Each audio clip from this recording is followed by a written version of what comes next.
Todas las mañanas estos soldados izan la bandera de Grecia sobre su antigua ciudadela, la Acrópolis de Atenas. La ciudadela fue construida hace 2500 años, hasta la época en la que Atenas trajo al mundo la idea de una ciudad gobernada por ciudadanos libres.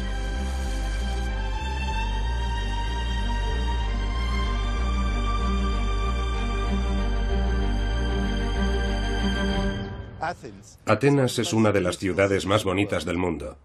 Y en muchos sentidos fue Atenas quien nos dio nuestro ideal de ciudad, nuestro ideal de ciudadanía.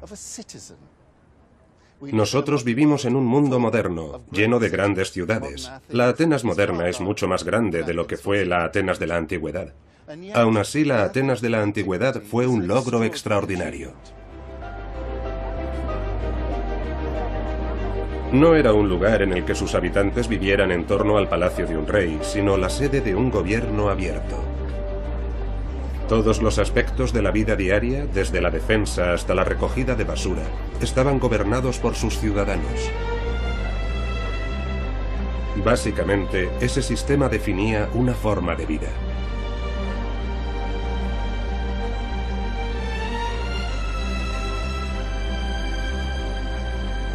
Los ciudadanos atenienses le pusieron nombre. Lo llamaron el poder del pueblo. Democratia. Democracia. Esta es la historia de cómo los griegos transformaron la idea de la ciudad en un modelo que aún sigue vivo. Las colonias llegaron aquí y dijeron, este es el lugar, y luego construyeron alrededor. La cuadrícula empieza a hacerse visible. ¿Cómo crearon una forma de vida urbana? Me encanta el hecho de que se conozcan los nombres de los canteros, por ejemplo, de los hombres que tallaron las acanaladuras.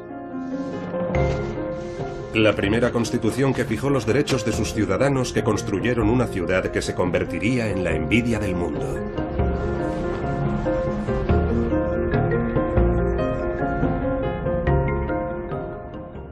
Los atenienses lucharon por un ideal, y es ese ideal que nosotros defendemos hoy. Luego viajaré a Roma, donde 500 años después crearon la que podríamos llamar la primera megaciudad de la antigüedad, con edificios de muchas alturas incluidos. Lo que más me gusta es que esto no es solo un trozo de arqueología, es un trozo de historia viva. Complejos subterráneos. Estamos justo debajo del foro. E infraestructuras increíbles.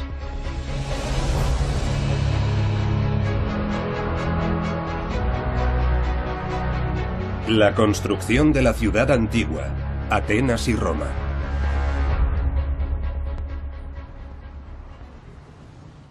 Hay un pasaje famoso de una guía de viajes escrita en el siglo II después de Cristo por un griego llamado Pausanias, y es una guía de toda Grecia. Y cuando llega a un pequeño lugar de Beocia llamado Panopis, dice, la ciudad, la polis de Panopeo. Entonces hace una pausa y dice, si es que realmente se puede llamar polis a este lugar. Y lo que le molesta de Panopis es, y cito literalmente, no tiene edificios públicos ni gimnasio, ni teatro, ni ágora, ni agua que baje a una fuente. Espacio público, edificios públicos, teatros y con el tiempo incluso bibliotecas públicas como esta. Esos son los elementos que los atenienses comprendieron que transformaban un lugar muy poblado en una verdadera ciudad. Así lo hicieron en Atenas, creando un punto de referencia para todas las ciudades de la antigüedad del Mediterráneo y para las ciudades actuales. Estas altas expectativas fueron el producto de un sistema de gobierno que Atenas dio al mundo.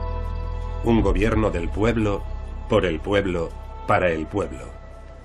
Y así fue como sucedió.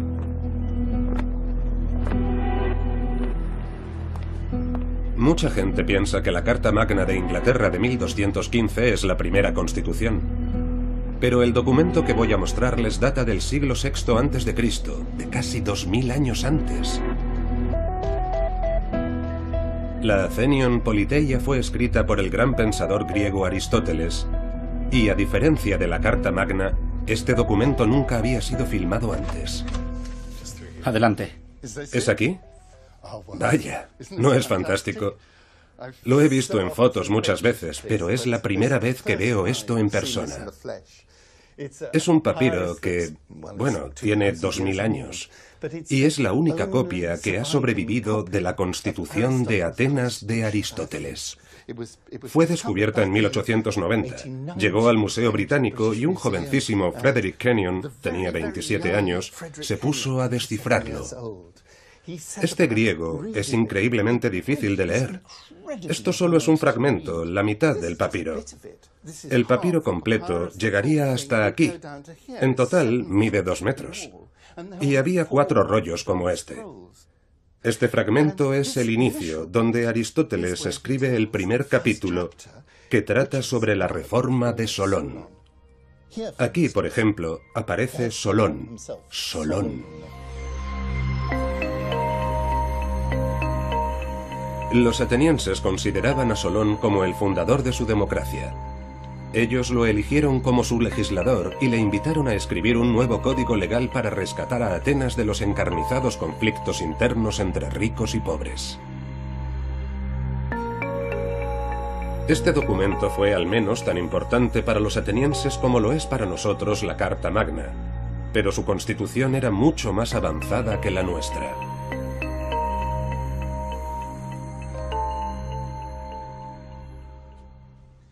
Solón no fue solo un legislador, también fue un poeta defendiendo sus reformas. Y aquí él dice: yo liberé la tierra negra, la gran madre de los dioses, así la llama, es una expresión extraordinaria. Los dioses más importantes solían esclavizar. Él dio la libertad a la gente que trabajaba la tierra. Yo liberé la tierra de Ática, Ática, la tierra de Atenas. Es el texto en papiro más largo que conservamos de la literatura griega. Y fue esto lo que cambió nuestra comprensión del nacimiento de la democracia griega. La libertad democrática y el nuevo mundo de la ciudad griega iban de la mano. Para entender la radicalidad de este punto de partida es necesario conocer lo que había pasado antes. Durante los siglos previos a la Atenas de Solón, existieron grandes asentamientos urbanos en la Grecia antigua, igual que en China y en el antiguo Egipto, pero ninguno de ellos fueron ciudades tal y como nosotros las entendemos. La más famosa de ellas se consideró durante mucho tiempo que solo era un mito. Esto es Micenas, a 120 kilómetros de Atenas, la tierra de Agamenón, de Helena de Troya y de la guerra de Troya. Los griegos del período clásico eran educados con las epopeyas de Homero y sus historias de reyes con riquezas y poderes fabulosos. Siempre se dio por supuesto que esos poemas homéricos eran simples leyendas, fantasías sobre una edad heroica. Eso era lo que se pensaba, hasta que la arqueología demostró que había una base histórica en la civilización micénica.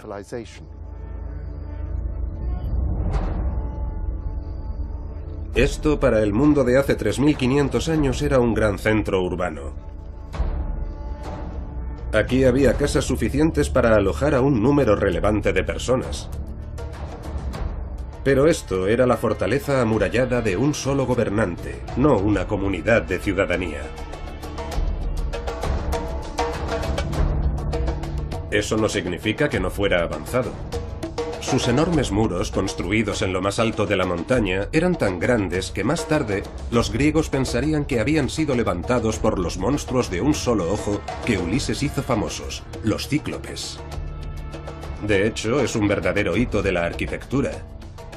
Y la obra culminante es el techo abovedado más antiguo del mundo.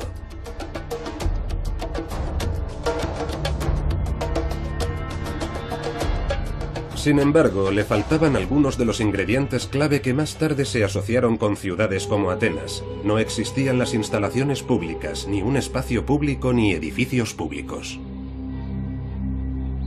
Fundamentalmente este era un gran asentamiento con calles y casas apiñadas en torno al gran salón o megaron del rey.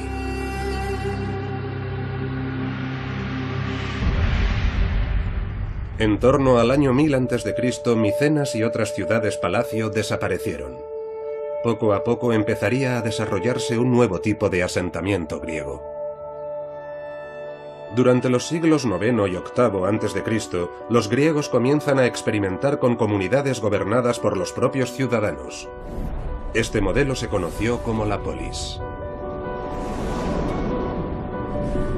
Los colonos griegos llevaron la polis muy lejos de las fronteras de su tierra natal.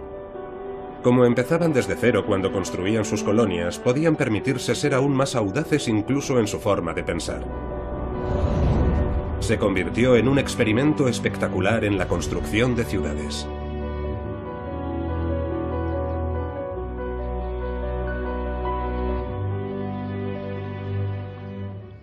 Este hermoso lugar hoy es conocido por su nombre romano, Paestum. Pero antes de ser una ciudad romana, lo fue griega. Fundada por colonos griegos en torno al año 600 a.C., la llamaron Poseidonia, la ciudad de Poseidón. Puede parecer un poco extraño encontrar una ciudad griega en Italia, pero el sur de Italia y Sicilia están llenas de nuevas ciudades fundadas por los griegos durante aquel periodo, entre el siglo VII y el siglo VI a.C., cuando experimentaban con las nuevas ideas acerca de lo que debía ser una ciudad-estado, una polis. Y puede que sea en este sitio, mejor que en ningún otro, donde se pueden ver los elementos que constituían la polis.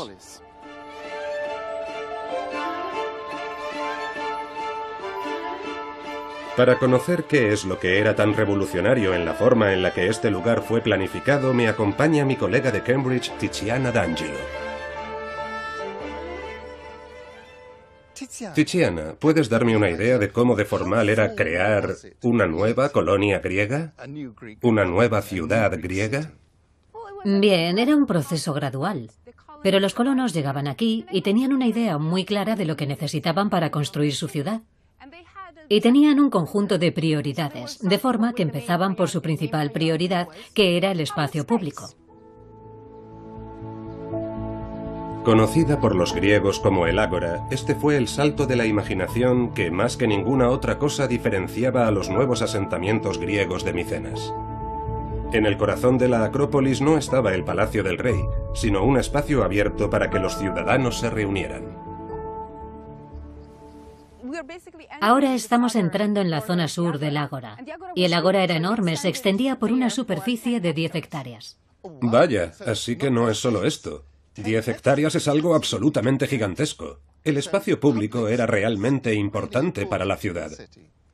Era lo primero y lo que más les interesaba. Sí. Cuando llegaron aquí, reservaron esta gran plaza y dijeron, vale, este es el lugar. Y después siguieron construyendo alrededor. Sí, entonces esto es para el demos, esto es para el pueblo. ¿Y los habitantes tenían sus casas más lejos? Sí, al este y al oeste del ágora. Pero este espacio no se tocaba.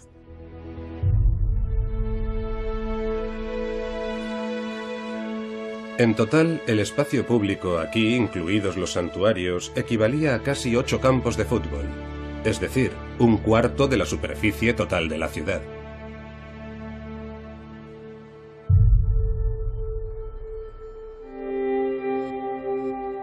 El ágora de la polis ponía a los habitantes en el centro de un nuevo tipo de asentamiento gobernado por los propios ciudadanos. La ciudad, como empezamos a conocerla.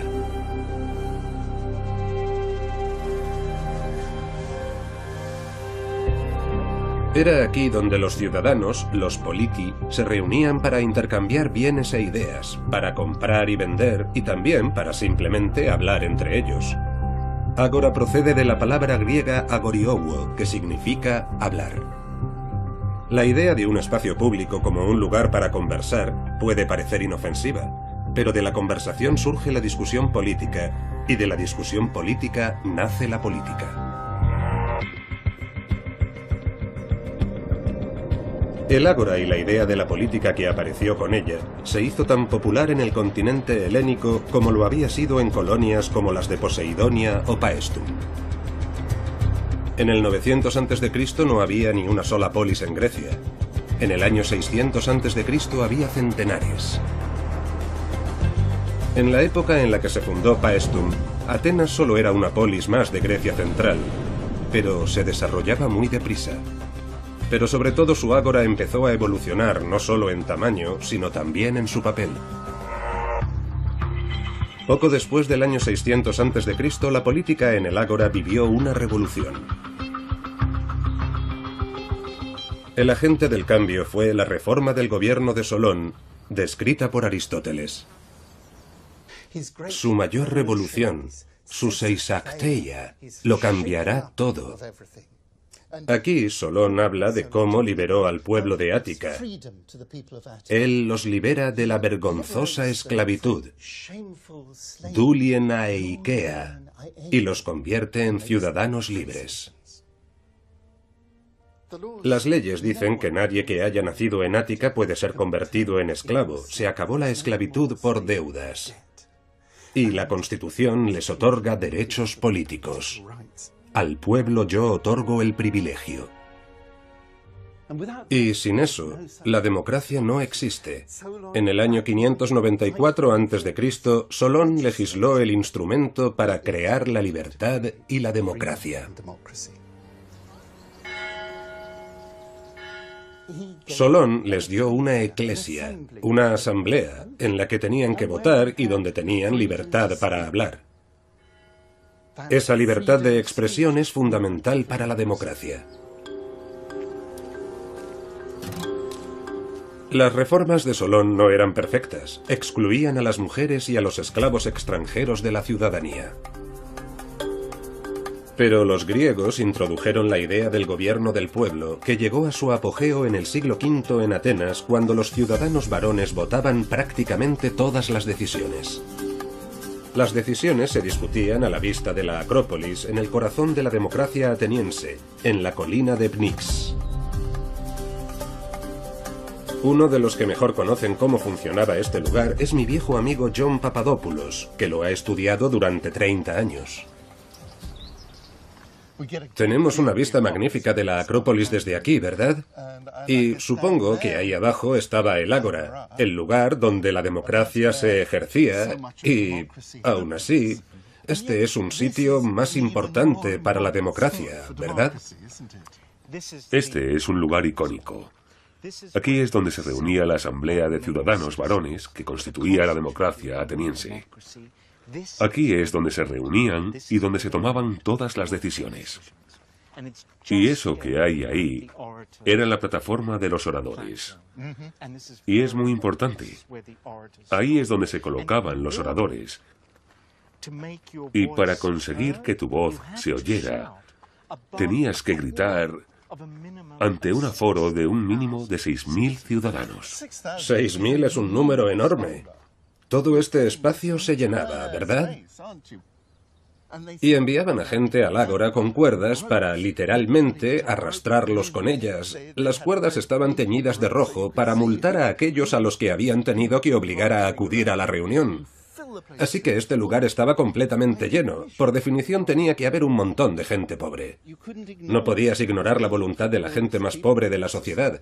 Y esa fue, por supuesto, una razón de peso por la que la democracia se expandió.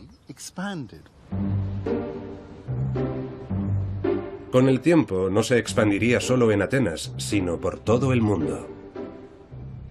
¿Cree que los números de Barnet y Camden son los adecuados? Usted tiene más policías en las calles. Es una pregunta muy clara. La respuesta es sí, sí. Responda la pregunta. Es una pregunta inteligente, bobo. Sí. ¡Orden! Ya empezamos otra vez. La respuesta. Hoy la democracia sigue muy viva en las ciudades modernas y uno de los lugares que está orgulloso de haber heredado esa toga es Londres. Los costes.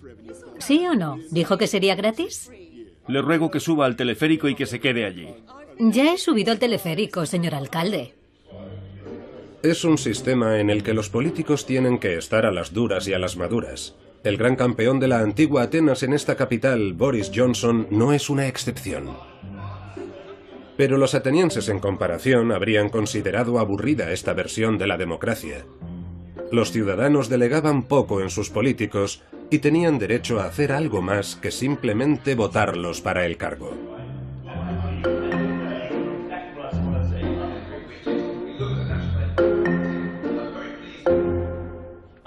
Quiero que imagines que estás en el BNIX, que eres un orador en el BEMA.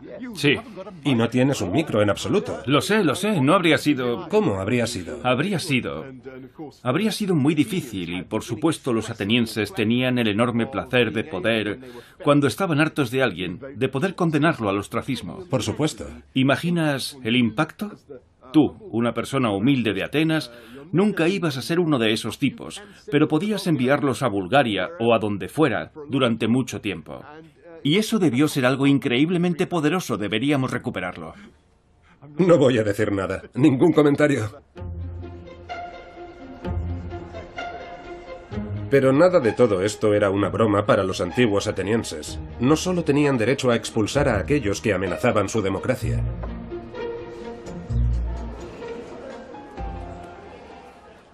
Veamos, ¿qué tenemos aquí? Es una estela, una pieza grande de mármol con una larga inscripción en la base.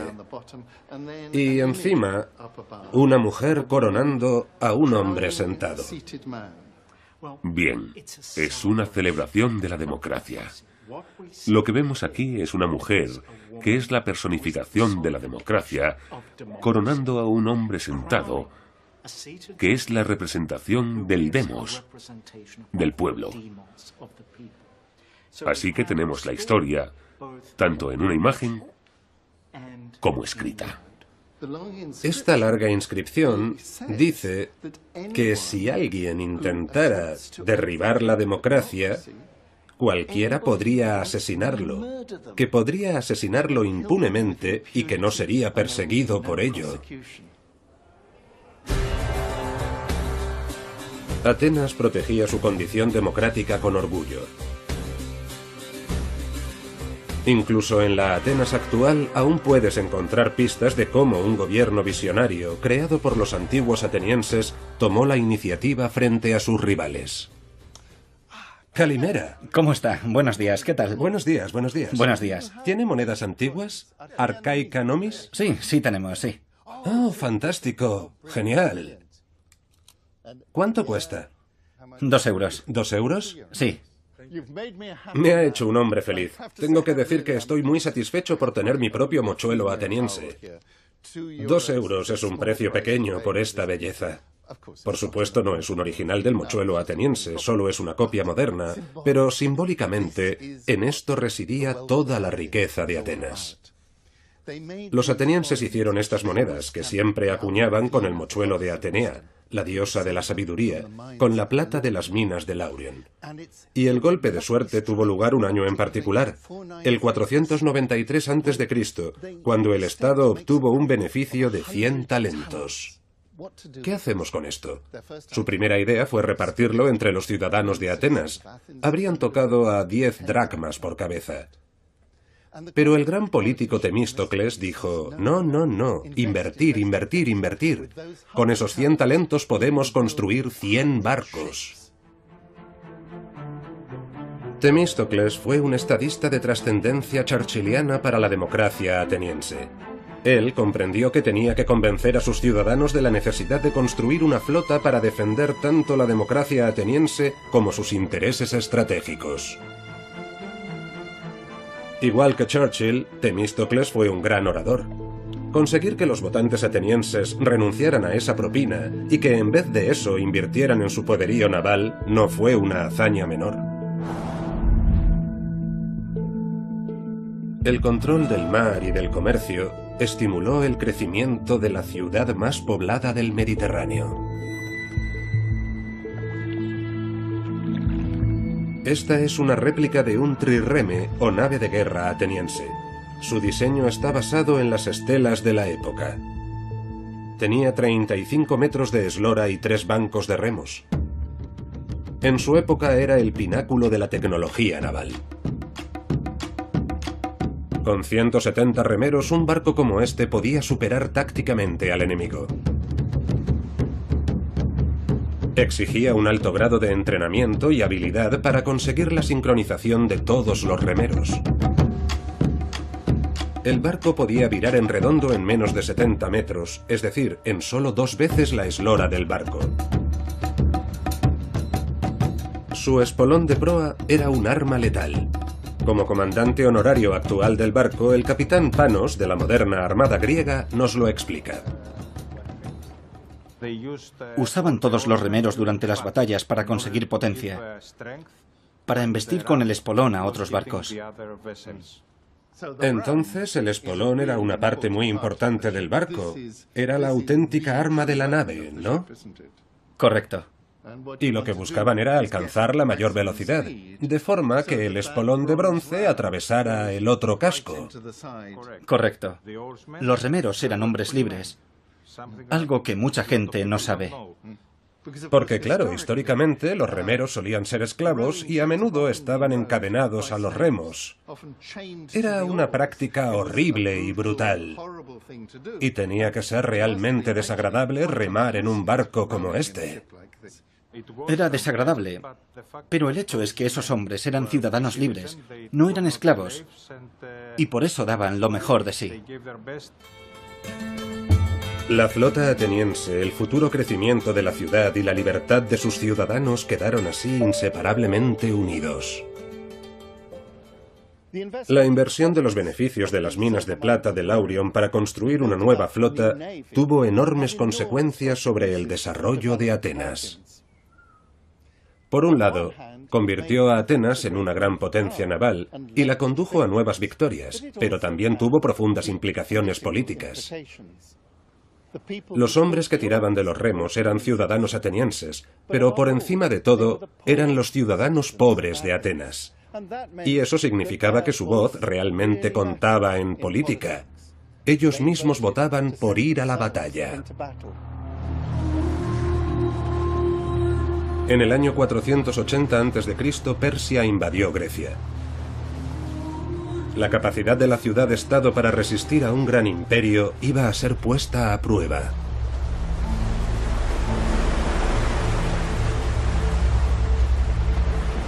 Su líder ateniense decidió asumir un gran riesgo. El oráculo le había dicho a los atenienses que confiaran en sus muros de madera. Temístocles interpretó que el oráculo hablaba de la marina ateniense. En lugar de defender la ciudad con soldados, decidió abandonar Atenas y concentrar sus tropas en los barcos anclados en Salamina. Según el historiador griego Heródoto, las tropas persas cuadriplicaban en número a las griegas. Pero cuando cayó la noche, Temístocles, un maestro de la táctica, envió mensajes a los persas dando a entender que estaba dispuesto a cambiar de bando. Los persas, para defender sus posiciones mientras las negociaciones proseguían, se vieron obligados a remar toda la noche. Al amanecer, cuando los persas estaban agotados, Temístocles atacó, aniquilando al enemigo. Aunque Atenas había sido reducida a escombros y la vieja Acrópolis estaba destruida, el pueblo ateniense y su revolucionario sistema de gobierno había triunfado en la guerra. Ahora se encontraban en situación de ganar la paz y transformar su ciudad para que dejara de ser una poli más de Grecia y se convirtiera en la ciudad más resplandeciente del mundo antiguo. Para comprender la importancia de Salamina como punto de inflexión es necesario ver el paisaje desde la cima de la colina de las Musas. Bien, estamos viendo el corazón del poderío naval ateniense, ¿no es así? Este es el lugar más mágico de la historia y de la topografía atenienses. Justo delante de nosotros tenemos esa bahía con forma de luna creciente y aquello es Falero. Y era allí donde estaba el puerto durante la batalla de Salamina. Pero como el puerto de Falero estaba demasiado abierto y demasiado expuesto, en el año 480 a.C., o poco después, bajo el inspirado liderazgo de Temístocles, para proteger el puerto, decidieron trasladar el puerto principal, desde Falero a 3 bahías diferentes del Pireo. Y allí, donde está ese moderno rascacielos, un puerto estaba a la izquierda, otro puerto estaba más o menos allí, y el puerto principal, Tanceros, estaba a la derecha.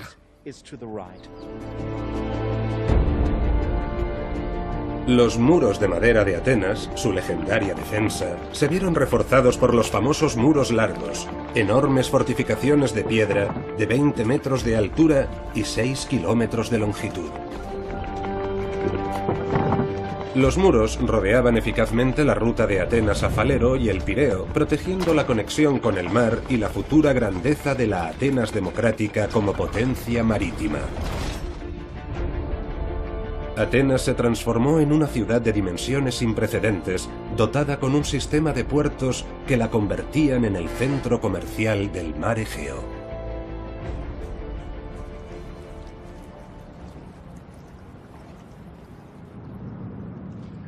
El Pireo actual es un enorme puerto para ferries, pero está exactamente en el mismo lugar que el antiguo puerto del Pireo, y este gigantesco puerto fue el secreto del éxito comercial de la antigua Atenas.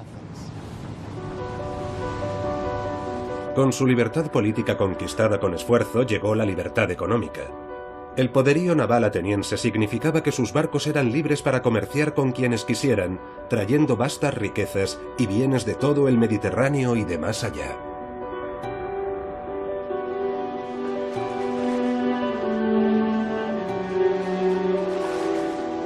Algunas partes de las antiguas fortificaciones de Atenas han sobrevivido hasta hoy.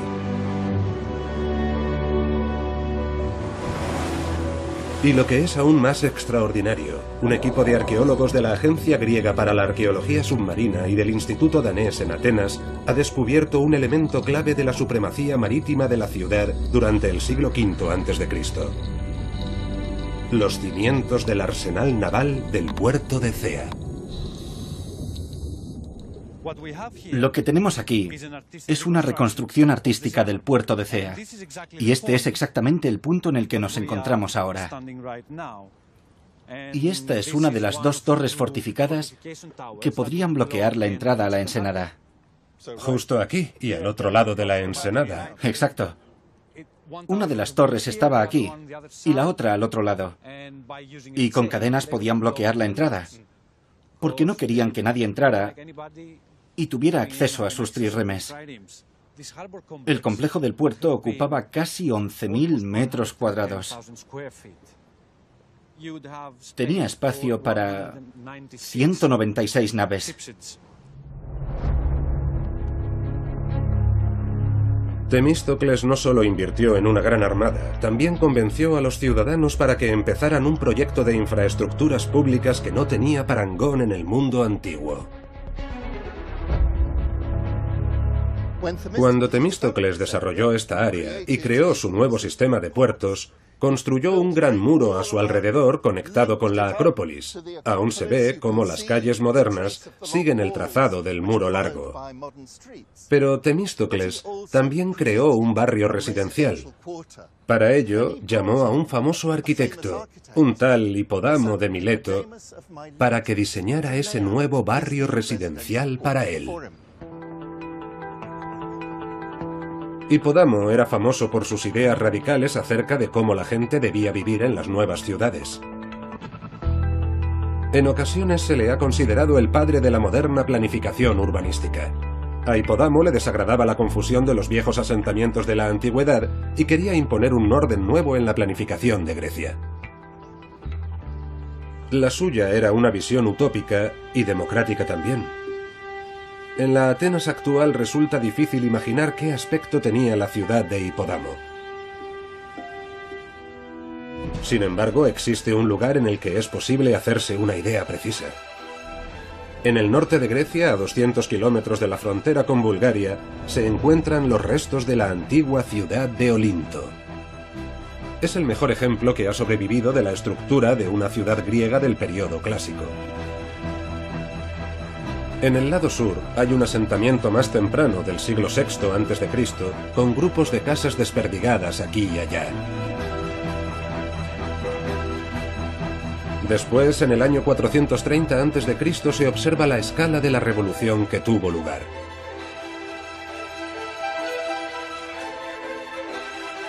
El nuevo asentamiento estaba planificado con la más absoluta precisión matemática. Calles rectas y largas divididas en manzanas del mismo tamaño. Y en cada una 10 casas, todas con las mismas dimensiones.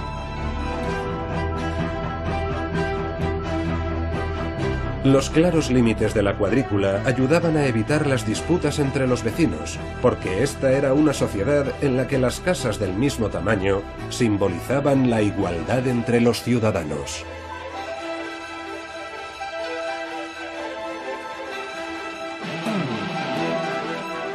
El desarrollo del Pireo, obra de Temístocles tras la batalla de Salamina, había creado no solo un mecanismo para impulsar la economía, sino también para impulsar la joven democracia. La cuadrícula del Pireo se comunicaba con la vieja ciudad y Atenas entró en una nueva fase, la Edad de Oro de la ciudad.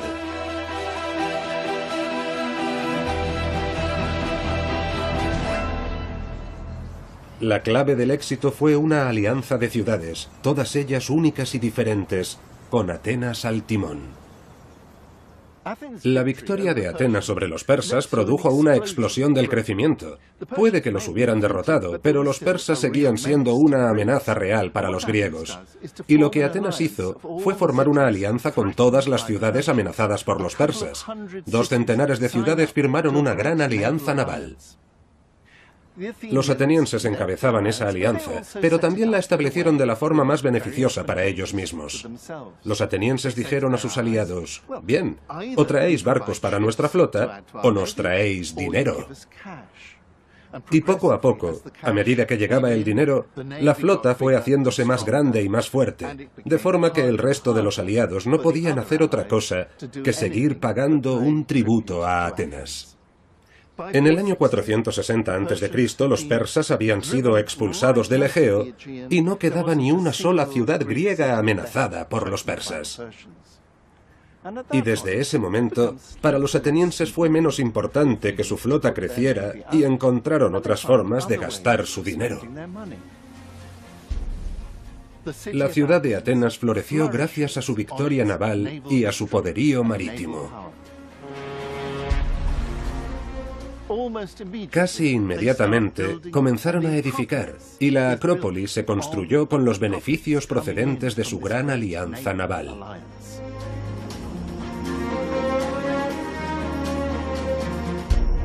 La ciudad era libre para hacer realidad su ideal urbanístico.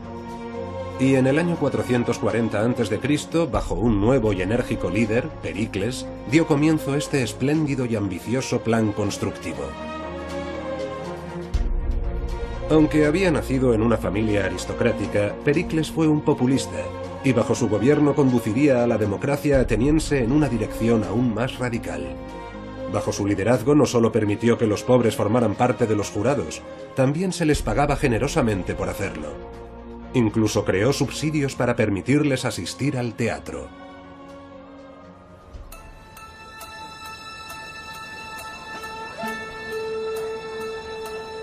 Los monumentos de la Acrópolis fueron diseñados para que los ciudadanos corrientes de Atenas se sintieran orgullosos de los éxitos de su democracia.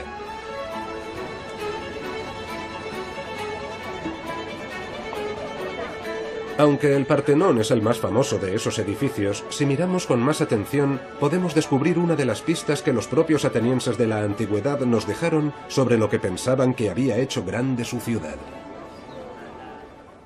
Es interesante, ¿verdad? Cómo todos estos turistas recorren en masa el lugar y solo tienen ojos para el Partenón. Todos saben que este es el monumento que hay que ver en la Acrópolis, y ni siquiera se detienen a contemplar aquel monumento. Puede que el propileo solo parezca una entrada a la Acrópolis, pero John tiene una nueva y sorprendente teoría. Si está en lo cierto, los turistas se están perdiendo algo monumental. Lo más extraordinario, y esto ha sido un enigma durante mucho tiempo, es por qué el arquitecto Mnesicles, en el año 437 a.C., cambió la orientación en casi 40 grados. ¿En esa dirección? En esa dirección. Antes señalaba hacia la colina de las Musas y hacia Falero, pero él lo cambió, y nadie entendía por qué lo hizo. Es muy elegante y sencillo, y representa lo que realmente le importaba a los atenienses. Cuando sales de la Acrópolis, cuando sales del Propileo, Salamina está delante de ti.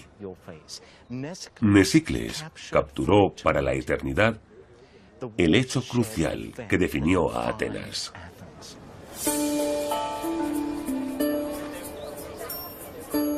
En la Acrópolis, por todas partes, hay señales de la historia humana que hay detrás de estos monumentos.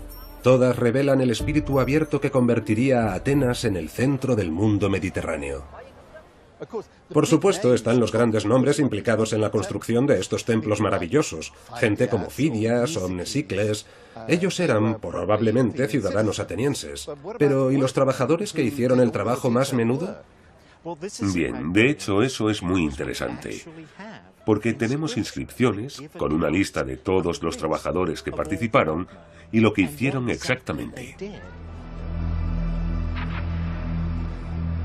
Este asombroso documento histórico expuesto actualmente en el Museo de la Acrópolis recoge los nombres de todos los trabajadores que construyeron el Erecteón, describiendo su trabajo, su lugar de origen y en muchos casos incluso su estatus social.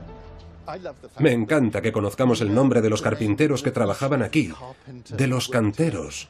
Por ejemplo, los hombres que tallaron las acanaladuras. Es muy concreto, no quién hizo las columnas, sino quién hizo las acanaladuras. Y hay un hombre, llamado Sinias, que tenía un grupo de 4 esclavos que trabajaron exactamente en la 4ª columna, que debe ser 1, 2, 3, 4. Ese es el trabajo de Sinias, unas acanaladuras magníficas.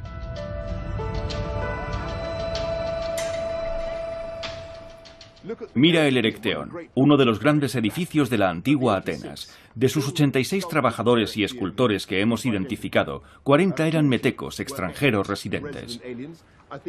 Creo que 26 eran esclavos y el resto eran libres. En otras palabras, la aplastante mayoría eran o bien esclavos, la categoría más numerosa, o bien eran extranjeros. Lo construyeron los polacos, por así decirlo. Fue construido por trabajadores inmigrantes llegados de lo que sería entonces el equivalente de Albania o de donde quiera que fueran.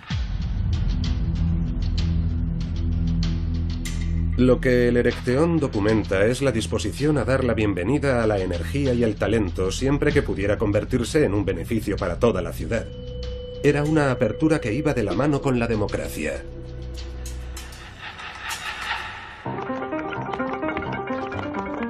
A medida que la prosperidad del Pireo con sus comerciantes metecos crecía, también lo hacía el sistema de caminos que se transformó para adaptarse al número creciente de mercancías necesarias para abastecer a una población creciente. No es una casualidad que el ferrocarril moderno que une la antigua ágora con el Pireo siga hoy la carretera que unía Atenas con el puerto en los tiempos antiguos. La tecnología ha cambiado, pero el anteproyecto de la infraestructura diseñado por los atenienses del siglo V a.C. sigue siendo el mismo. La nueva red de transporte significaba que entonces, como hoy, los atenienses podían elegir entre muchos productos internacionales en el ágora. Una ciudad abierta significa comercio global, algo de lo que el mismo Pericles se vanagloriaba en el siglo V a.C. Y gracias a la importancia de nuestra ciudad, todo tipo de productos de toda la tierra son importados, con lo que el disfrute con que gozamos de nuestros propios productos no nos resulta más familiar que el obtenido con los de otros pueblos. Pero nosotros sabemos, gracias a la descripción de los contemporáneos, lo rica que era el ágora y el amplio surtido de productos que podías comprar allí. Hay un pasaje formidable de un poeta satírico que voy a leer. Dice así: puedes comprar prácticamente cualquier cosa en Atenas. Llegan de todo el mundo. Siracusa nos da queso y cerdos bien cebados. Las velas llegan de Egipto y también este papel, incienso de Siria. En Paflagonia crecen los almendros. El elefante envía sus colmillos desde las arenas de África. Venecia nos envía sus dátiles sobre las olas. Y Cartago, ricas alfombras y almohadones bien rellenos. Con tanto comercio entrando y saliendo de la ciudad, el gobierno ateniense impuso un estricto sistema de pesos y medidas para asegurar que nadie fuera engañado al comprar productos en la ciudad. En una democracia el imperio de la ley importaba y se nombraban funcionarios para asegurar que todos los aspectos de la vida diaria fueran organizados con libertad, justicia y limpieza. Entonces, ¿este canal, John, es una obra de la época? Desde luego. De hecho, este es uno de los elementos más importantes del ágora. Este es el gran canal. Para que el ágora sea un ágora, tienes que tener un sistema de aprovisionamiento de agua. Las fuentes suministraban agua potable a Atenas. El gran alcantarillado sacaba el exceso de agua, evitando las inundaciones y eliminando los residuos. Para los atenienses era muy importante mantener limpia su ciudad. Y no solo tenían estos canales, también tenían un cuerpo de funcionarios responsable de su mantenimiento. Sí, por supuesto. Los llamados astinomoi. Eran las personas responsables de mantener la ciudad limpia. Asti, la primera parte de la palabra, significa ciudad. Nomoi significa reglas, leyes, etc. Así que esas personas eran quienes mantenían los canales limpios y limpiaban la ciudad. Y también eran responsables de los kopriforoi. Kopriforoi significa literalmente acarreadores de mierda, ¿sí? Exacto. Y existían reglas y regulaciones muy claras acerca de dónde y a qué distancia de las murallas de la ciudad tenías que sacar los residuos humanos. Todo eso formaba parte de la gestión de esta gran ciudad. Es maravilloso. La ciudad de higiene. La ciudad de higiene.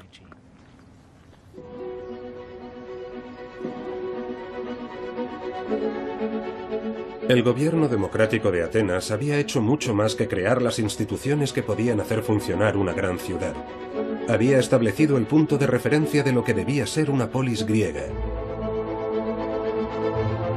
Y ese patrón lo había creado la demanda pública, el poder del pueblo, la democracia. Era un patrón no solo para la antigua Atenas, sino para todas las ciudades del futuro. Resumido por uno de los más grandes políticos atenienses, Pericles, sus palabras siguen inspirando a los líderes actuales. Tenemos por norma respetar la libertad, tanto en los asuntos públicos como en las rivalidades diarias de unos con otros, sin enojarnos con nuestro vecino cuando él actúa espontáneamente, ni exteriorizar nuestra molestia, pues esta, aunque inocua, es ingrata de presenciar. Eso es lo que nosotros queremos. Eso es Londres. Esa es la idea. Deja que la gente viva su vida. No tengas prejuicios de ningún tipo, ni de raza, género u opción sexual, lo que sea, y da la bienvenida y sé tolerante. Y eso es en lo que ellos creían, y ese es el ideal que nosotros defendemos hoy. Y fue esa tolerancia la que llevó al que se puede considerar el mayor legado de Atenas. Para Atenas, la libertad política y la libertad de comerciar iban de la mano. Pero Pericles comprendió que para que la ciudad realmente creciera, necesitaba ideas, libertad de pensamiento. Esta es la moderna Academia de Atenas, pero recuerda a las grandes escuelas de filosofía de la Atenas antigua, como la Academia de Platón. El espíritu de libertad hizo que Atenas se convirtiera en un imán para los grandes pensadores del mundo conocido, siguiendo la estela de Sócrates y Platón. Y de hecho fue Aristóteles, el mejor discípulo de Platón, quien registró la Constitución de Atenas, su Politeia, el documento que nos proporciona una visión única del funcionamiento de la antigua Atenas. Fue el Código Legal de Solón el que estableció el vínculo entre la libertad y la ciudad y estableció por primera vez los derechos de los ciudadanos. Y muy pronto se confirmaría lo especial que era Atenas porque su éxito no tardó en despertar muchas rivalidades. Cuando la amenaza persa disminuyó, tuvo lugar una larga serie de guerras con otro estado griego, Esparta. Estas piezas maravillosas son copias de las esculturas de la Acrópolis de Atenas. Atenas estaba llena de esculturas, de imágenes, de obras de arte, de monumentos. Eso era Atenas. Aquí tenemos a los asesinos del tirano, Aristogitón y Harmonio. Los originales estaban en el Ágora. Eran un símbolo de la democracia. Ellos fueron quienes expulsaron a los tiranos. En cambio, Esparta es casi una zona libre de imágenes. Una de las raras excepciones es este hombre, que supuestamente es el rey espartano Leónidas, el rey que dirigió a los 300 y que encontró la muerte en el paso de las Termópilas. Esparta era en muchos aspectos el polo opuesto de Atenas. Era lo contrario de todos los ideales por los que luchó Solón. La idea de que si nacías en el territorio, debías ser siempre libre. En Esparta, por el contrario, existía una amplia población de siervos a los que llamaban hilotas, quienes generación tras generación tenían que trabajar la tierra para la élite, los homoioi, o iguales como Leónidas. Los espartanos no tenían leyes, no tenían moneda, no les gustaba demasiado el comercio y tampoco los inmigrantes. De hecho, una vez al año expulsaban ritualmente a todos los forasteros. Se llamaba la xenelasia, la expulsión de los extranjeros. Y en consecuencia, Esparta como ciudad no tenía mucho de lo que vanagloriarse. Por lo menos, comparada con Atenas, Esparta parecía ser solo una colección de aldeas. Pero había algo que los espartanos hacían mejor que nadie, y eso era la guerra. Desde la más temprana edad, los homoioi eran entrenados en las artes de la guerra. Ellos sabían mejor que nadie en Grecia cómo defender su tierra y cómo arrasar las tierras de otros pueblos. Y cuando lo hacían, nadie podía detenerlos. Si los espartanos la invadieran, Atenas podría sobrevivir sin las tierras de cultivo del Ática, ya que la ciudad-estado importaba la mayor parte de los alimentos que consumía a través del puerto del Pireo. Pericles sabía que en tiempos de crisis, los atenienses podían retirarse tras los muros largos de la ciudad grande. Pero esta, en apariencia, buena estrategia defensiva tenía un fallo fundamental.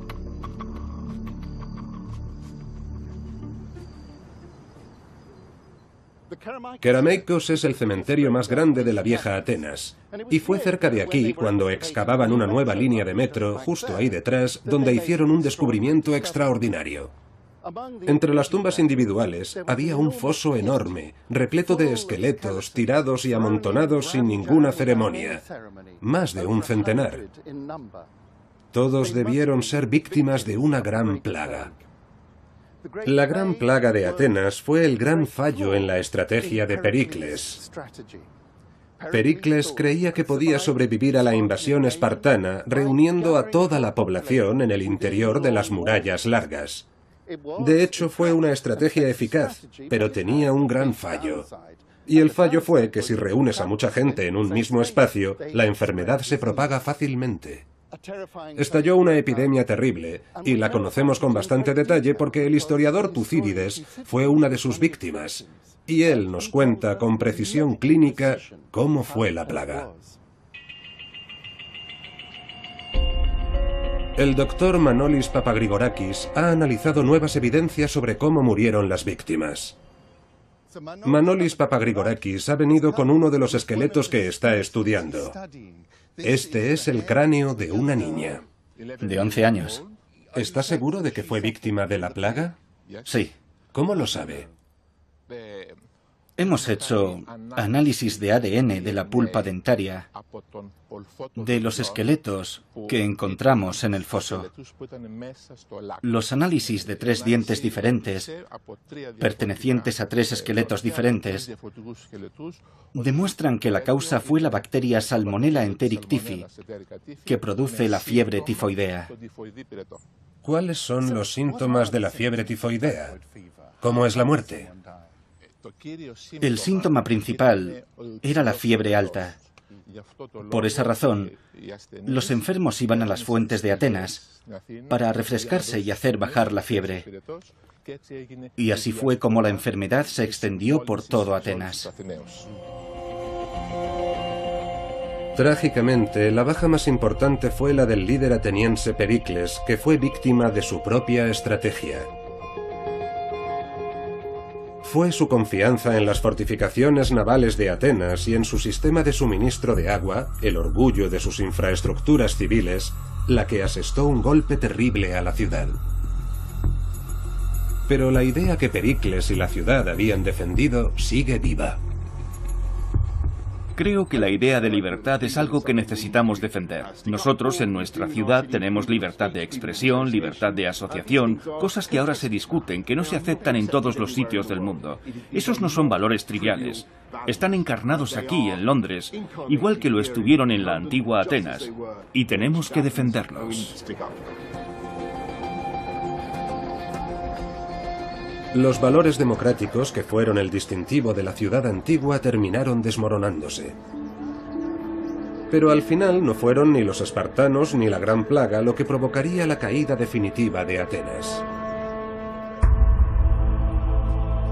A más de 500 kilómetros al norte de Atenas había otro estado griego. Esto es Pela, la cuna de Filipo II de Macedonia y de su hijo Alejandro Magno.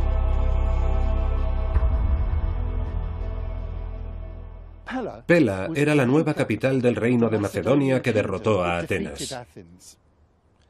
La derrota ante Esparta golpeó a Atenas, pero no la derribó. Su imperio revivió brevemente. Fue la derrota ante Filipo de Macedonia en la batalla de Queronea la que puso fin a las posibilidades de Atenas de alcanzar un poder imperial. El imperio de Macedonia permitiría construir ciudades a una escala que empequeñecieron a Atenas. En lugar de calles pequeñas con casas iguales para todos, los macedonios construyeron grandes avenidas y lujosas mansiones decoradas con mosaicos extravagantes.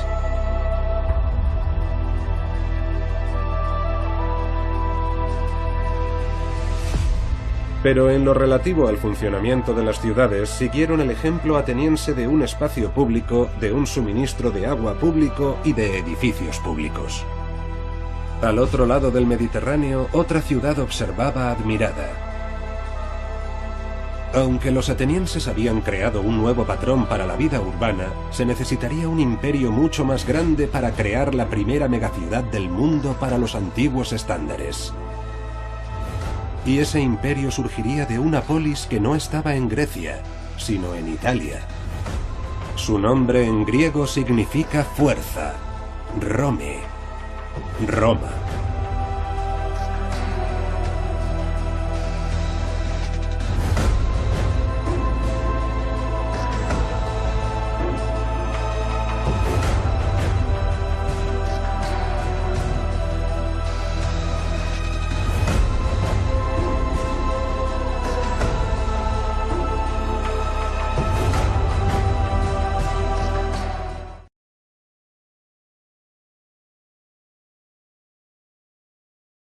Es mi viejo amigo John Papadopoulos, que lo ha estudiado durante 30 años.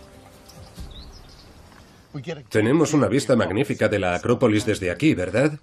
Y supongo que ahí abajo estaba el Ágora, el lugar donde la democracia se ejercía, y aún así, este es un sitio más importante para la democracia, ¿verdad? Este es un lugar icónico. Aquí es donde se reunía la Asamblea de Ciudadanos Varones que constituía la democracia ateniense. Aquí es donde se reunían y donde se tomaban todas las decisiones. Y eso que hay ahí era la plataforma de los oradores. Y es muy importante. Ahí es donde se colocaban los oradores. Y para conseguir que tu voz se oyera, tenías que gritar ante un aforo de un mínimo de 6.000 ciudadanos. 6.000 es un número enorme. Todo este espacio se llenaba, ¿verdad? Y enviaban a gente al ágora con cuerdas para, literalmente, arrastrarlos con ellas. Las cuerdas estaban teñidas de rojo para multar a aquellos a los que habían tenido que obligar a acudir a la reunión. Así que este lugar estaba completamente lleno. Por definición tenía que haber un montón de gente pobre. No podías ignorar la voluntad de la gente más pobre de la sociedad. Y esa fue, por supuesto, una razón de peso por la que la democracia se expandió. Con el tiempo no se expandiría solo en Atenas, sino por todo el mundo. ¿Cree que los números de Barnett y Camden son los adecuados? Usted tiene más policías en las calles. Es una pregunta muy clara. La respuesta es sí, sí. Responda la pregunta. Haz una pregunta inteligente, bobo. Sí. ¡Orden! Ya empezamos otra vez. La respuesta. Hoy la democracia sigue muy viva en las ciudades modernas y uno de los lugares que está orgulloso de haber heredado esa toga es Londres. Los costes. ¿Sí o no? ¿Dijo que sería gratis? Le ruego que suba al teleférico y que se quede allí. Ya he subido al teleférico, señor alcalde. Es un sistema en el que los políticos tienen que estar a las duras y a las maduras. El gran campeón de la antigua Atenas en esta capital, Boris Johnson, no es una excepción. Pero los atenienses, en comparación, habrían considerado aburrida esta versión de la democracia. Los ciudadanos delegaban poco en sus políticos y tenían derecho a hacer algo más que simplemente votarlos para el cargo.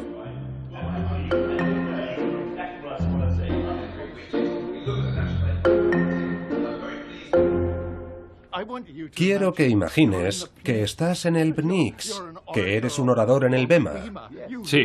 Y no tienes un micro en absoluto. Lo sé, no habría sido... ¿Cómo habría sido? Habría sido... protegiendo la conexión con el mar y la futura grandeza de la Atenas democrática como potencia marítima. Atenas se transformó en una ciudad de dimensiones sin precedentes, dotada con un sistema de puertos que la convertían en el centro comercial del mar Egeo.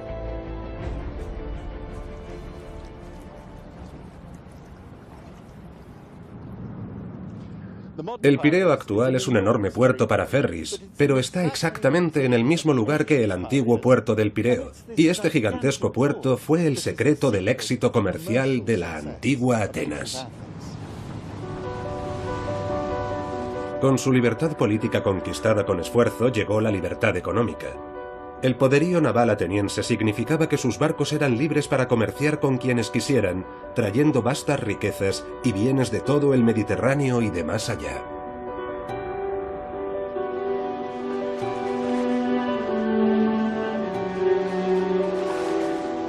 Algunas partes de las antiguas fortificaciones de Atenas han sobrevivido hasta hoy.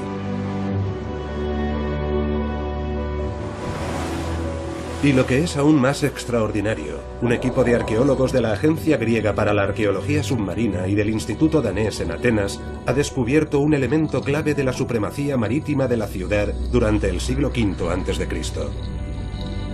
Los cimientos del arsenal naval del puerto de Cea. Lo que tenemos aquí es una reconstrucción artística del puerto de Cea, y este es exactamente el punto en el que nos encontramos ahora. Y esta es una de las dos torres fortificadas que podrían bloquear la entrada a la ensenada. Justo aquí y al otro lado de la ensenada. Exacto. Una de las torres estaba aquí y la otra al otro lado. Y con cadenas podían bloquear la entrada, porque no querían que nadie entrara y tuviera acceso a sus trirremes. El complejo del puerto ocupaba casi 11.000 metros cuadrados. Tenía espacio para 196 naves. Temístocles no solo invirtió en una gran armada, también convenció a los ciudadanos para que empezaran un proyecto de infraestructuras públicas que no tenía parangón en el mundo antiguo. Cuando Temístocles desarrolló esta área y creó su nuevo sistema de puertos, construyó un gran muro a su alrededor conectado con la Acrópolis. Aún se ve cómo las calles modernas siguen el trazado del muro largo. Pero Temístocles también creó un barrio residencial. Para ello, llamó a un famoso arquitecto, Los muros de madera de Atenas, su legendaria defensa, se vieron reforzados por los famosos muros largos, enormes fortificaciones de piedra de 20 metros de altura y 6 kilómetros de longitud. Los muros rodeaban eficazmente la ruta de Atenas a Falero y el Pireo, protegiendo la conexión con el mar y la futura grandeza de la Atenas democrática como potencia marítima. Atenas se transformó en una ciudad de dimensiones sin precedentes, dotada con un sistema de puertos que la convertían en el centro comercial del mar Egeo.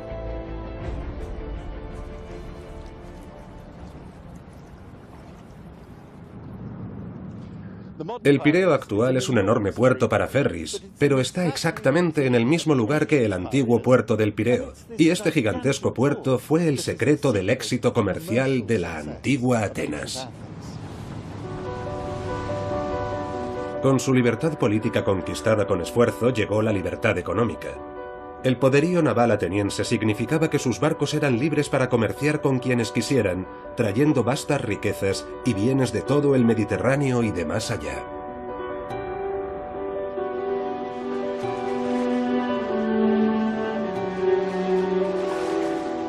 Algunas partes de las antiguas fortificaciones de Atenas han sobrevivido hasta hoy.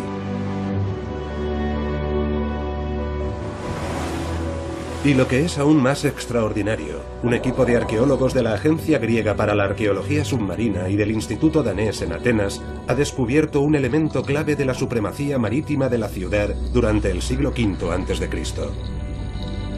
Los cimientos del arsenal naval del puerto de Cea.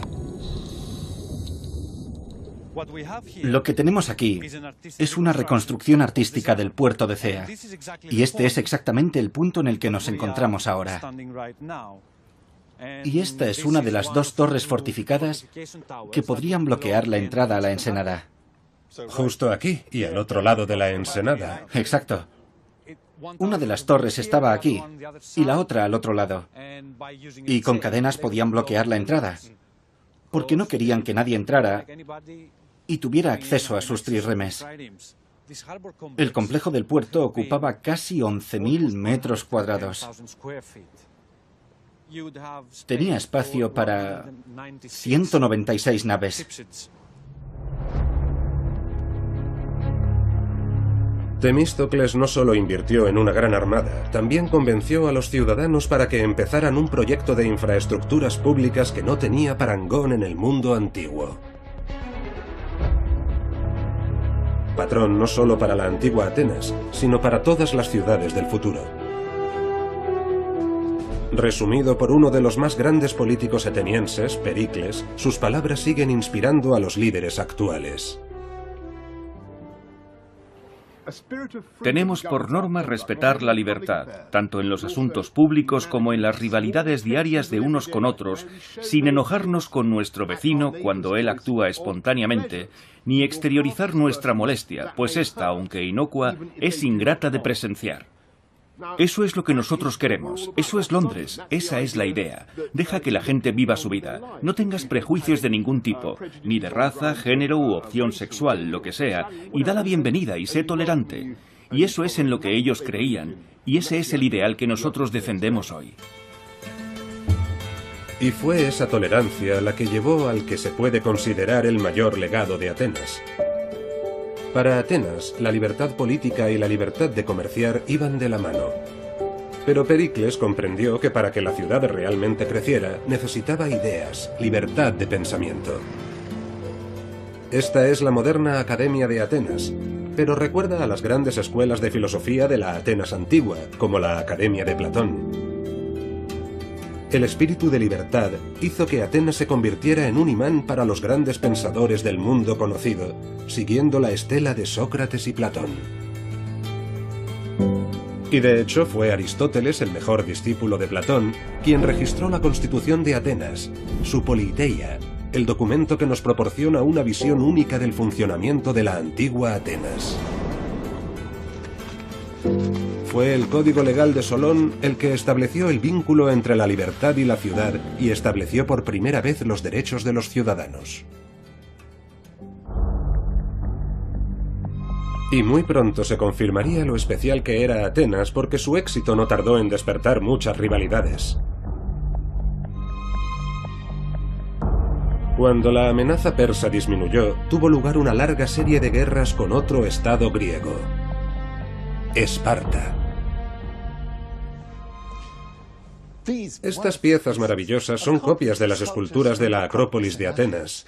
Atenas estaba llena de esculturas, de imágenes, de obras de arte, de monumentos. Eso era Atenas.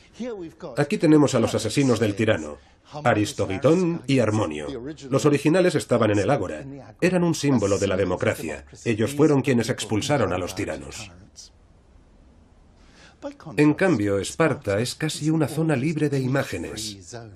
Una de las raras excepciones es este hombre, que supuestamente es el rey espartano Leónidas, el rey que dirigió a los 300 carreadores de mierda, ¿sí? Exacto. Y existían reglas y regulaciones muy claras acerca de dónde y a qué distancia de las murallas de la ciudad tenías que sacar los residuos humanos. Todo eso formaba parte de la gestión de esta gran ciudad. Es maravilloso. La ciudad de higiene. La ciudad de higiene.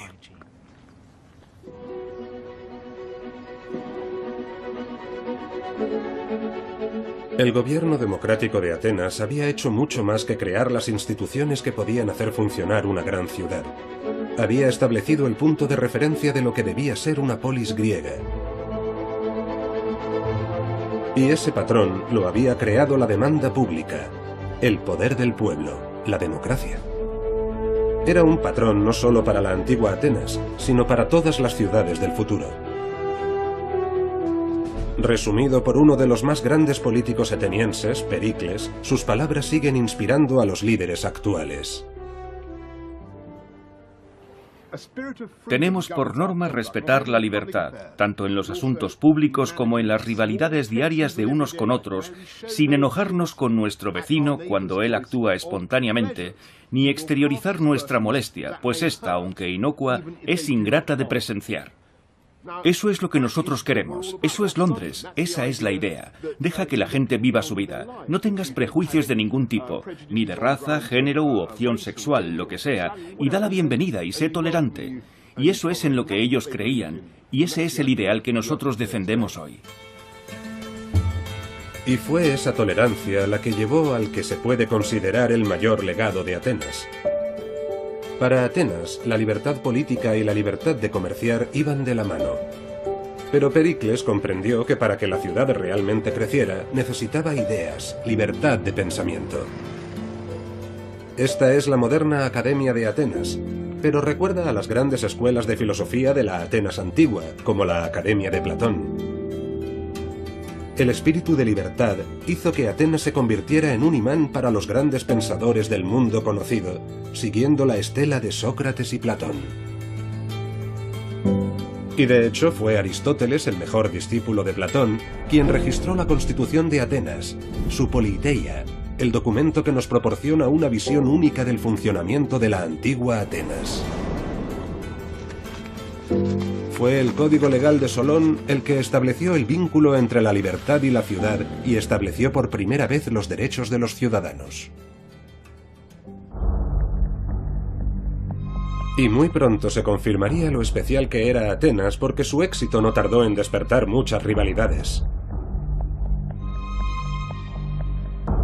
Cuando la amenaza persa disminuyó, tuvo lugar una larga serie de guerras con otro estado griego, Esparta. Estas piezas maravillosas son copias de las esculturas de la Acrópolis de Atenas.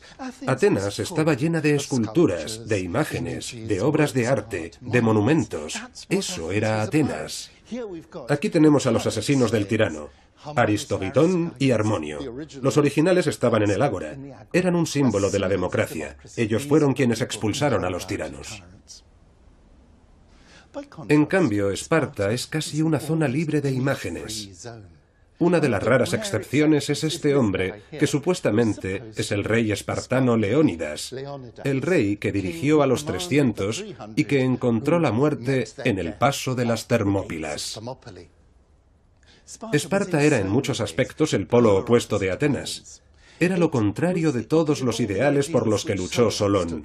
La idea de que si nacías en el territorio, debías ser siempre libre. En Esparta, por el contrario, existía una amplia población de siervos a los que llamaban hilotas, quienes generación tras generación tenían que trabajar la tierra para la élite, los homoioi, o iguales como Leónidas. Los espartanos no tenían leyes, no tenían moneda, no les gustaba demasiado el comercio y tampoco los inmigrantes. De hecho, una vez al año expulsaban ritualmente a todos los forasteros. Se llamaba la xenelasia, la expulsión de los extranjeros. Y en consecuencia, Esparta como ciudad no tenía mucho de lo que vanagloriarse. Por lo menos, comparada con Atenas, Esparta parecía ser solo una colección de aldeas. Pero había algo que los espartanos hacían mejor que nadie, y eso era la guerra. Desde la más temprana edad, los homoioi eran entrenados en las artes de la guerra. Ellos sabían mejor que nadie en Grecia cómo defender su tierra y cómo arrasar las tierras de otros pueblos. Y cuando lo hacían, nadie podía detenerlos. Si los espartanos la invadieran, Atenas podría sobrevivir sin las tierras de cultivo del Ática, ya que la ciudad-estado importaba la mayor parte de los alimentos que consumía a través del puerto del Pireo. Pericles sabía que en tiempos de crisis, los atenienses podían retirarse tras los muros largos de la ciudad grande. Pero esta, en apariencia, buena estrategia defensiva tenía un fallo fundamental.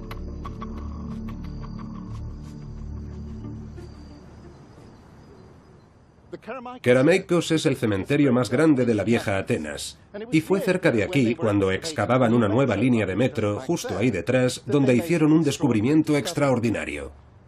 Entre las tumbas individuales había un los edificios de la antigua Atenas. De sus 86 trabajadores y escultores que hemos identificado, 40 eran metecos, extranjeros residentes. Creo que 26 eran esclavos y el resto eran libres. En otras palabras, la aplastante mayoría eran o bien esclavos, la categoría más numerosa, o bien eran extranjeros. Lo construyeron los polacos, por así decirlo.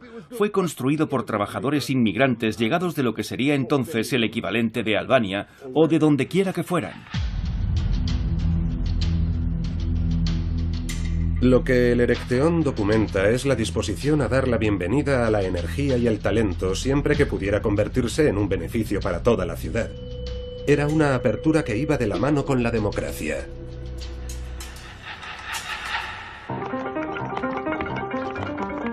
A medida que la prosperidad del Pireo con sus comerciantes metecos crecía, también lo hacía el sistema de caminos que se transformó para adaptarse al número creciente de mercancías necesarias para abastecer a una población creciente.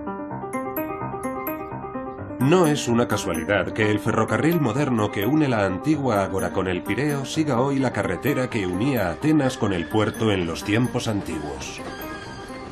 La tecnología ha cambiado, pero el anteproyecto de la infraestructura diseñado por los atenienses del siglo V a.C. sigue siendo el mismo. La nueva red de transporte significaba que entonces, como hoy, los atenienses podían elegir entre muchos productos internacionales en el ágora. Una ciudad abierta significa comercio global, algo de lo que el mismo Pericles se vanagloriaba en el siglo V a.C. Y gracias a la importancia de nuestra ciudad, todo tipo de productos de toda la tierra son importados, con lo que el disfrute con que gozamos de nuestros propios productos no nos resulta más familiar que el obtenido con los de otros pueblos. Pero nosotros sabemos, gracias a la descripción de los contemporáneos, lo rica que era el ágora y el amplio surtido de productos que podías comprar allí. Hay un pasaje formidable de un poeta satírico que voy a leer. Dice así: puedes comprar prácticamente cualquier cosa en Atenas. Llegan de todo el mundo. Siracusa nos da queso y cerdos bien cebados. Las velas llegan de Egipto y también este papel, incienso de Siria. En Paflagonia crecen los almendros. El elefante envía sus colmillos desde las arenas de África. Venecia nos envía sus dátiles sobre las olas. Y Cartago, ricas alfombras y almohadones bien rellenos. Con tanto comercio entrando y saliendo de la ciudad, el gobierno ateniense impuso un estricto sistema de... En el 900 a.C. no había ni una sola polis en Grecia. En el año 600 a.C. había centenares. En la época en la que se fundó Paestum, Atenas solo era una polis más de Grecia central, pero se desarrollaba muy deprisa. Pero sobre todo su ágora empezó a evolucionar no solo en tamaño, sino también en su papel. Poco después del año 600 a.C., la política en el ágora vivió una revolución. El agente del cambio fue la reforma del gobierno de Solón, descrita por Aristóteles. Su mayor revolución, su Seisacteia, lo cambiará todo. Aquí Solón habla de cómo liberó al pueblo de Ática. Él los libera de la vergonzosa esclavitud, dulien aeikea, y los convierte en ciudadanos libres. Las leyes dicen que nadie que haya nacido en Ática puede ser convertido en esclavo. Se acabó la esclavitud por deudas. Y la Constitución les otorga derechos políticos. Al pueblo yo otorgo el privilegio. Y sin eso, la democracia no existe. En el año 594 a.C., Solón legisló el instrumento para crear la libertad y la democracia. Solón les dio una eclesia, una asamblea, en la que tenían que votar y donde tenían libertad para hablar. Esa libertad de expresión es fundamental para la democracia. Las reformas de Solón no eran perfectas, excluían a las mujeres y a los esclavos extranjeros de la ciudadanía. Pero los griegos introdujeron la idea del gobierno del pueblo, que llegó a su apogeo en el siglo V en Atenas, cuando los ciudadanos varones votaban prácticamente todas las decisiones. Las decisiones se discutían a la vista de la Acrópolis, en el corazón de la democracia ateniense, en la colina de Pnyx. Uno de los que mejor conocen cómo funcionaba este lugar es mi viejo amigo John Papadopoulos, que lo ha estudiado durante 30 años. Tenemos una vista magnífica de la Acrópolis desde aquí, ¿verdad? Y supongo que ahí abajo estaba el Ágora, el lugar donde la democracia se ejercía, y aún así, este es un sitio más importante para la democracia, ¿verdad? Este es un lugar icónico. Aquí es donde se reunía la asamblea de ciudadanos varones que constituía la democracia ateniense. Aquí es donde se reunían y donde se tomaban todas. Es uno de los elementos más importantes del ágora. Este es el gran canal. Para que el ágora sea un ágora, tienes que tener un sistema de aprovisionamiento de agua. Las fuentes suministraban agua potable a Atenas. El gran alcantarillado sacaba el exceso de agua, evitando las inundaciones y eliminando los residuos. Para los atenienses era muy importante mantener limpia su ciudad. Y no solo tenían estos canales, también tenían un cuerpo de funcionarios responsable de su mantenimiento. Sí, por supuesto. Los llamados astinomoi. Eran las personas responsables de mantener la ciudad limpia. Asti, la primera parte de la palabra, significa ciudad. Nomoi significa reglas, leyes, etc. Así que esas personas eran quienes mantenían los canales limpios y limpiaban la ciudad. Y también eran responsables de los copriforoi. Copriforoi significa literalmente acarreadores de mierda, ¿sí? Exacto. Y existían reglas y regulaciones muy claras acerca de dónde y a qué distancia de las murallas de la ciudad tenías que sacar los residuos humanos. Todo eso formaba parte de la gestión de esta gran ciudad. Es maravilloso. La ciudad de higiene. La ciudad de higiene.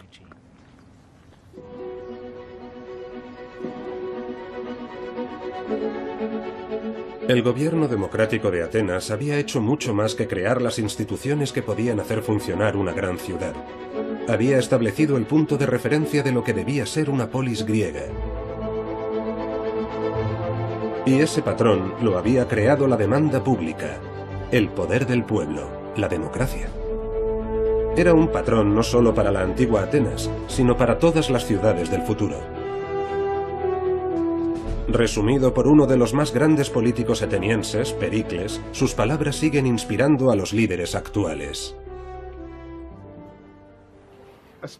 Tenemos por norma respetar la libertad, tanto en los asuntos públicos como en las rivalidades diarias de unos con otros, sin enojarnos con nuestro vecino cuando él actúa espontáneamente, ni exteriorizar nuestra molestia, pues esta, aunque inocua, es ingrata de presenciar. Eso es lo que nosotros queremos. Eso es Londres. Esa es la idea. Deja que la gente viva su vida. No tengas prejuicios de ningún tipo, ni de raza, género u opción sexual, lo que sea, y da la bienvenida y sé tolerante. Y eso es en lo que ellos creían, y ese es el ideal que nosotros defendemos hoy. Y fue esa tolerancia la que llevó al que se puede considerar el mayor legado de Atenas. Para Atenas, la libertad política y la libertad de comerciar iban de la mano. Pero Pericles comprendió que para que la ciudad realmente creciera, necesitaba estrategia de Pericles. Pericles creía que podía sobrevivir a la invasión espartana reuniendo a toda la población en el interior de las murallas largas. De hecho, fue una estrategia eficaz, pero tenía un gran fallo. Y el fallo fue que si reúnes a mucha gente en un mismo espacio, la enfermedad se propaga fácilmente. Estalló una epidemia terrible, y la conocemos con bastante detalle porque el historiador Tucídides fue una de sus víctimas, y él nos cuenta con precisión clínica cómo fue la plaga. El doctor Manolis Papagrigorakis ha analizado nuevas evidencias sobre cómo murieron las víctimas. Manolis Papagrigorakis ha venido con uno de los esqueletos que está estudiando. Este es el cráneo de una niña. De 11 años. ¿Está seguro de que fue víctima de la plaga? Sí. ¿Cómo lo sabe? Hemos hecho análisis de ADN de la pulpa dentaria, de los esqueletos que encontramos en el foso. Los análisis de 3 dientes diferentes, pertenecientes a 3 esqueletos diferentes, demuestran que la causa fue la bacteria Salmonella enteric typhi, que produce la fiebre tifoidea. ¿Cuáles son los síntomas de la fiebre tifoidea? ¿Cómo es la muerte? El síntoma principal era la fiebre alta. Por esa razón, los enfermos iban a las fuentes de Atenas para refrescarse y hacer bajar la fiebre.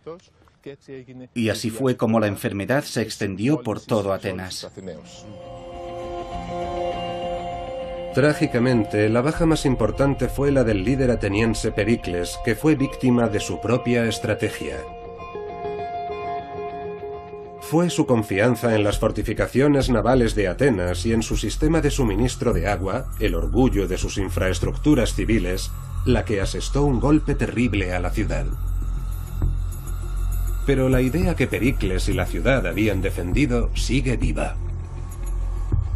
Creo que la idea de libertad es algo que necesitamos defender. Nosotros en nuestra ciudad tenemos libertad de expresión, libertad de asociación, cosas que ahora se discuten, que no se aceptan en todos los sitios del mundo. Esos no son valores triviales. Están encarnados aquí, en Londres, igual que lo estuvieron en la antigua Atenas, y tenemos que defenderlos. Los valores democráticos, que fueron el distintivo de la ciudad antigua, terminaron desmoronándose. Pero al final no fueron ni los espartanos ni la gran plaga lo que provocaría la caída definitiva de Atenas. A más de 500 kilómetros y bienes de todo el Mediterráneo y de más allá.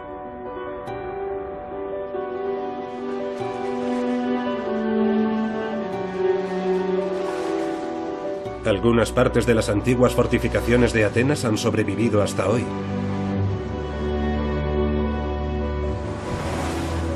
Y lo que es aún más extraordinario, un equipo de arqueólogos de la Agencia Griega para la Arqueología Submarina y del Instituto Danés en Atenas ha descubierto un elemento clave de la supremacía marítima de la ciudad durante el siglo V a.C.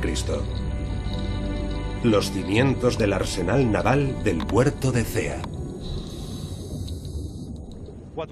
Lo que tenemos aquí es una reconstrucción artística del puerto de Cea, y este es exactamente el punto en el que nos encontramos ahora. Y esta es una de las 2 torres fortificadas que podrían bloquear la entrada a la ensenada. Justo aquí y al otro lado de la ensenada. Exacto.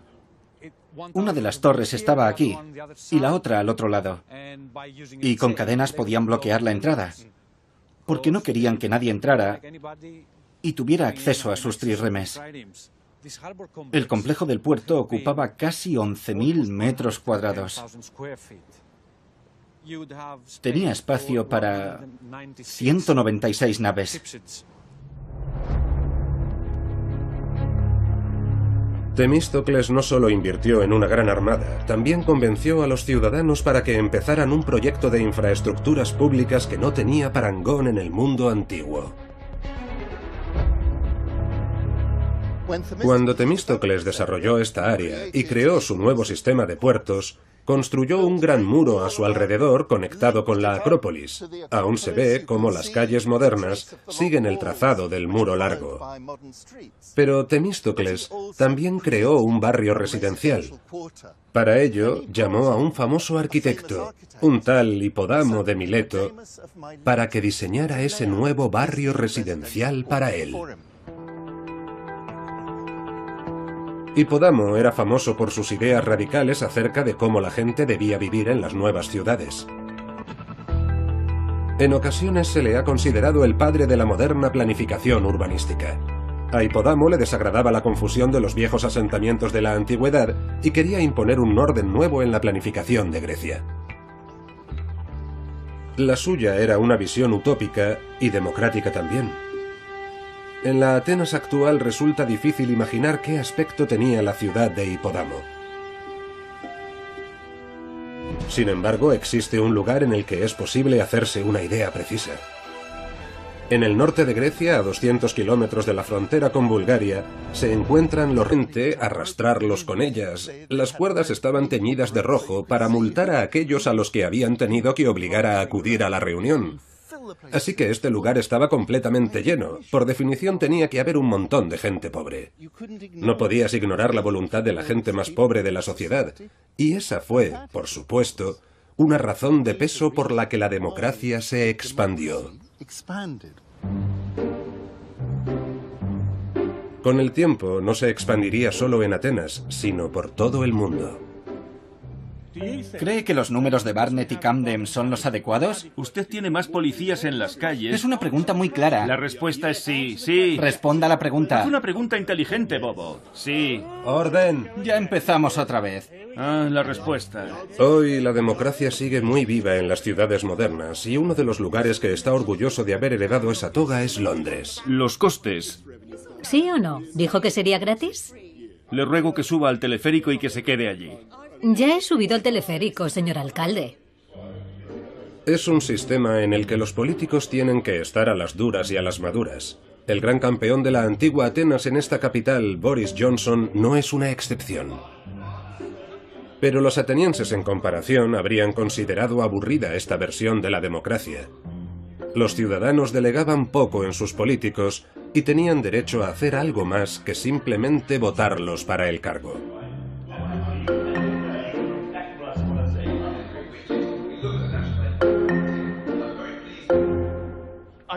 Quiero que imagines que estás en el BNIX, que eres un orador en el BEMA.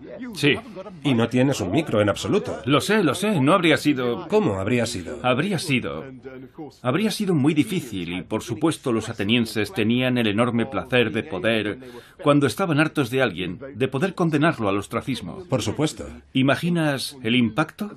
Tú, una persona humilde de Atenas, nunca ibas a ser uno de esos tipos, pero podías enviarlos a Bulgaria o a donde fuera durante mucho tiempo. Y eso debió ser algo increíblemente poderoso, deberíamos recuperarlo. No voy a decir nada, ningún comentario.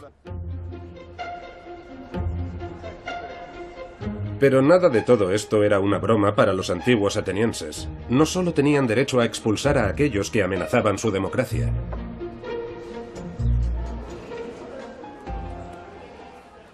Veamos, ¿qué tenemos aquí? Es una estela, una pieza grande de mármol con una larga inscripción en la base. Y encima, una mujer coronando a un hombre sentado. Bien, es una celebración de la democracia. Lo que vemos aquí es una mujer que es la personificación de la... Tenías que sacar los residuos humanos. Todo eso formaba parte de la gestión de esta gran ciudad. Es maravilloso. La ciudad de higiene. La ciudad de higiene.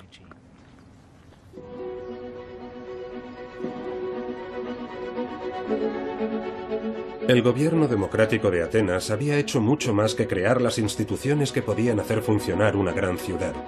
Había establecido el punto de referencia de lo que debía ser una polis griega. Y ese patrón lo había creado la demanda pública, el poder del pueblo, la democracia. Era un patrón no solo para la antigua Atenas, sino para todas las ciudades del futuro. Resumido por uno de los más grandes políticos atenienses, Pericles, sus palabras siguen inspirando a los líderes actuales. Tenemos por norma respetar la libertad, tanto en los asuntos públicos como en las rivalidades diarias de unos con otros, sin enojarnos con nuestro vecino cuando él actúa espontáneamente, ni exteriorizar nuestra molestia, pues esta, aunque inocua, es ingrata de presenciar. Eso es lo que nosotros queremos. Eso es Londres. Esa es la idea. Deja que la gente viva su vida. No tengas prejuicios de ningún tipo, ni de raza, género u opción sexual, lo que sea, y da la bienvenida y sé tolerante. Y eso es en lo que ellos creían, y ese es el ideal que nosotros defendemos hoy. Y fue esa tolerancia la que llevó al que se puede considerar el mayor legado de Atenas. Para Atenas, la libertad política y la libertad de comerciar iban de la mano. Pero Pericles comprendió que para que la ciudad realmente creciera, necesitaba ideas, libertad de pensamiento. Esta es la moderna Academia de Atenas, pero recuerda a las grandes escuelas de filosofía de la Atenas antigua, como la Academia de Platón. El espíritu de libertad hizo que Atenas se convirtiera en un imán para los grandes pensadores del mundo conocido, siguiendo la estela de Sócrates y Platón. Y de hecho fue Aristóteles, el mejor discípulo de Platón, quien registró la Constitución de Atenas, su Politeia, el documento que nos proporciona una visión única del funcionamiento de la antigua Atenas. Fue el Código Legal de Solón el que estableció el vínculo entre la libertad y la ciudad y estableció por primera vez los derechos de los ciudadanos. Y muy pronto se confirmaría lo especial que era Atenas porque su éxito no tardó en despertar muchas rivalidades. Cuando la amenaza persa disminuyó, tuvo lugar una larga serie de guerras con otro estado griego, Esparta.